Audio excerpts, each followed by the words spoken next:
Chad Whitcomb with Whitcomb Bee Removal. We are in Chelmsford, Mass. And got a message last night about a big swarm that showed up on Sunday, a few days ago, Thursday. And we've had a lot of rain here. So now they're active.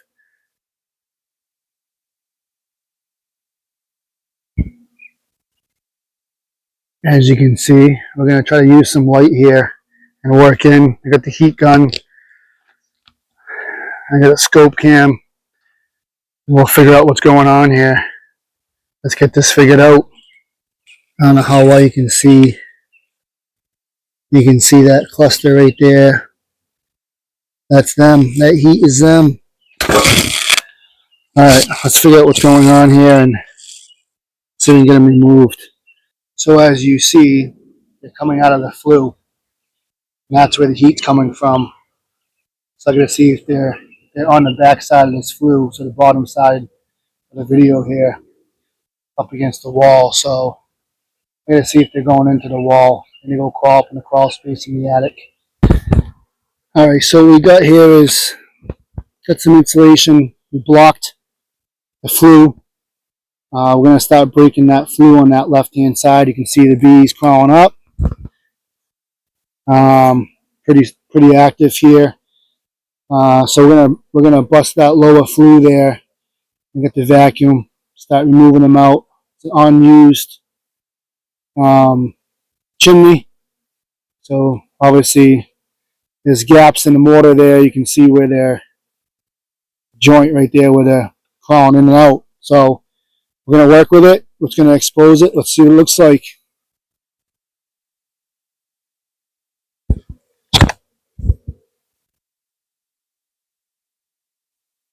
So what I'm starting to do here is I'm starting to kind of maintain what I can here and try to take the bulk of the bees out with the bee vacuum. I'll show you. The battery operated 6-gallon bee vacuum. It's got a filter in there, it keeps them all inside. It's got chicken wire inside for them to form to. Put the hose with the two different attachments here.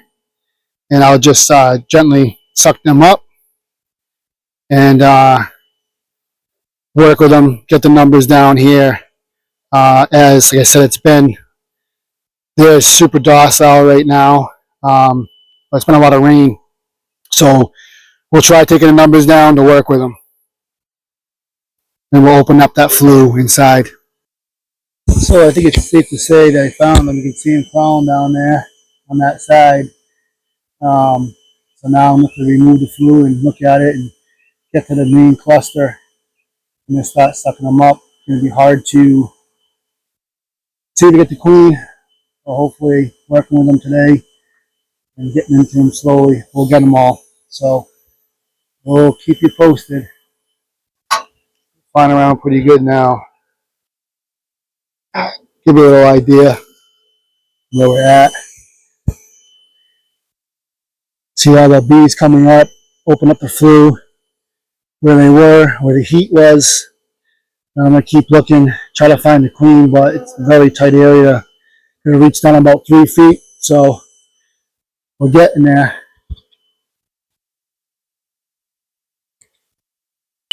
Alright, so here we are. We're out here removing them.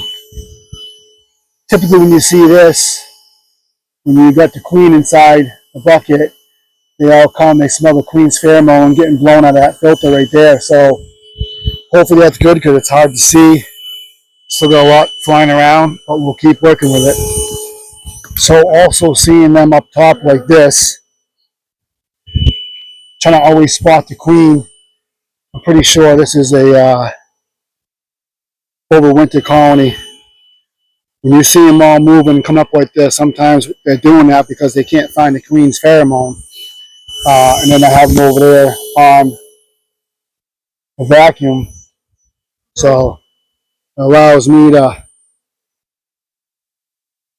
I love for them to come to the top. It makes it a lot easier for me to remove and hopefully see the queen, but I don't want her to fly, so because she can still fly.